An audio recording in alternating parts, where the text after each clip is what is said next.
It's so easy to be great nowadays because most people are weak. This is a softened generation. So if you have any mental toughness, any ability, if you have any fraction of self-discipline, the ability to not want to do it but still do it. See, a lot of people pretend that they want more out of life, but all you have to do is watch their actions. Watch their actions. Watch what they're doing. Most people then wait for crisis or trauma or disease or diagnosis, and then they wait for loss, some tragedy to make up their mind to change. And my message is, why wait? And you can learn and change in a state of pain and suffering, or you can learn and change in a state of joy and inspiration. And I think right now, the cool thing is that people are waking up. You might be using the word but it's not because you're dumb. You don't understand how dangerous that word is. I'm coming here today to warn you. I'm coming here today to protect you. Stop using the word but. If you're not careful, it's a part of your vocabulary. If you're not careful, it can become a part of your DNA. Why are you constantly making excuses? Do you really believe that excuses are going to save you? Do you understand what it means that you have to get to a level that you have never been in your life? Do you really have the mental fortitude to level up? This is the time right now for you to recognize the truth about who you really are inside. All that you have to do in order to start to pursue your dreams is take small actions every day that align your life in that direction. All you have to do to kill procrastination is just start. You just go, and procrastination dies. So don't wonder how you overcome procrastination. It's easy. All you do to overcome procrastination is go. Very few battles are won under ideal circumstances. So you gotta simulate and practice the unknown so that the unexpected will not derail you. Every morning when you get up, ask yourself, how can I put myself in a place where I'll be uncomfortable?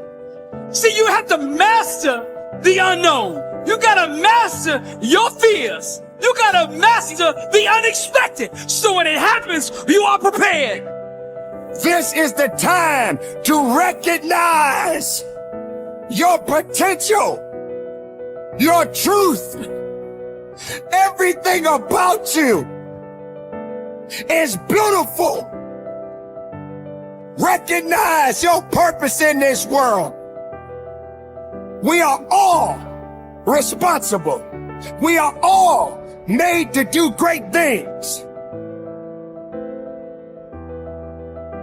You know, if you start with the presumption that there's a baseline of suffering in life and that can be exaggerated as a consequence of human failing, as a consequence of malevolence and betrayal and self-betrayal and deceit and all those things that we do to each other and ourselves that we know that aren't good, that amplifies the suffering.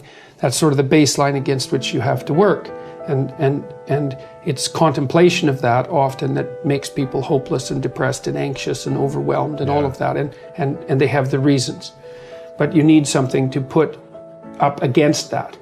And what you put up against that is meaning. Meaning is actually the instinct that helps you guide yourself through that catastrophe.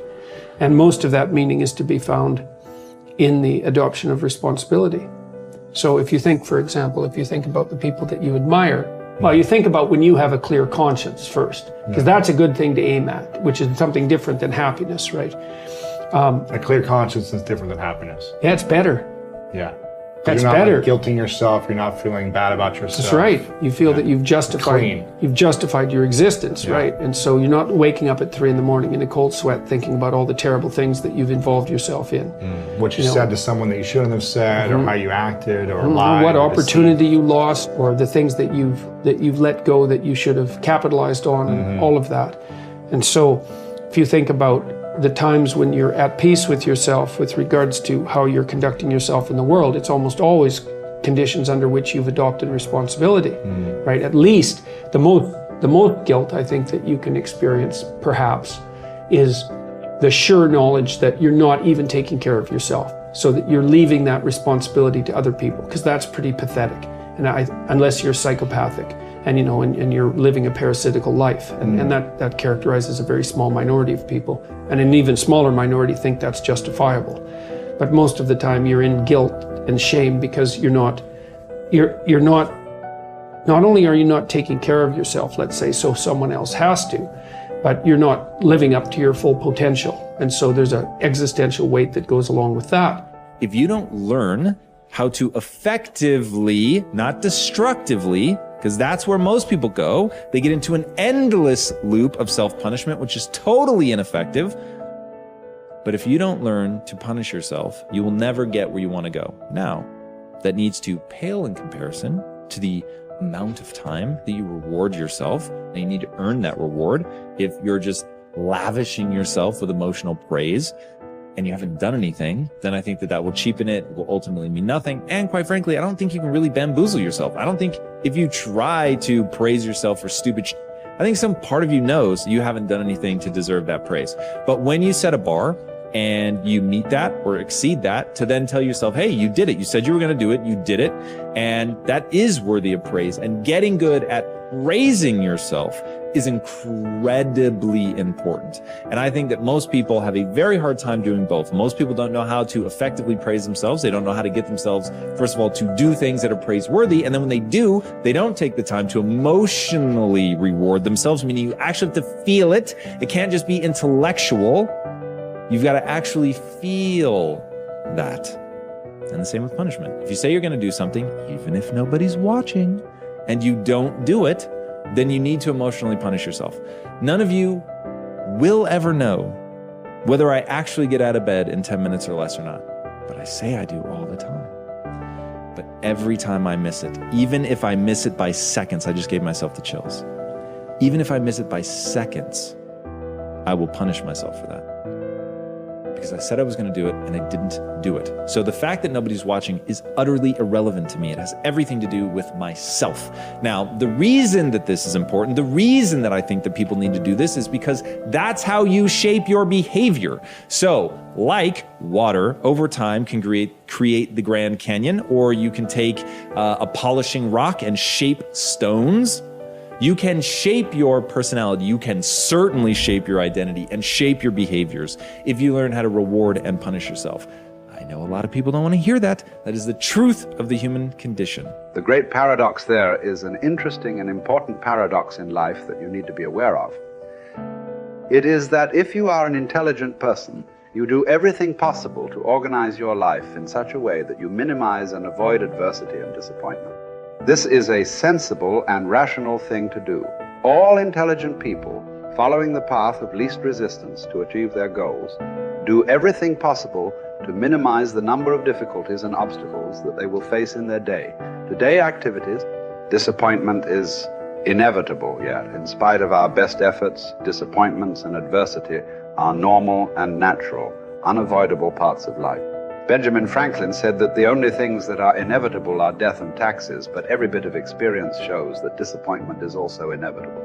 No matter how well you organize yourself and your activities, you will experience countless disappointments, setbacks, obstacles, and adversity over the course of your life.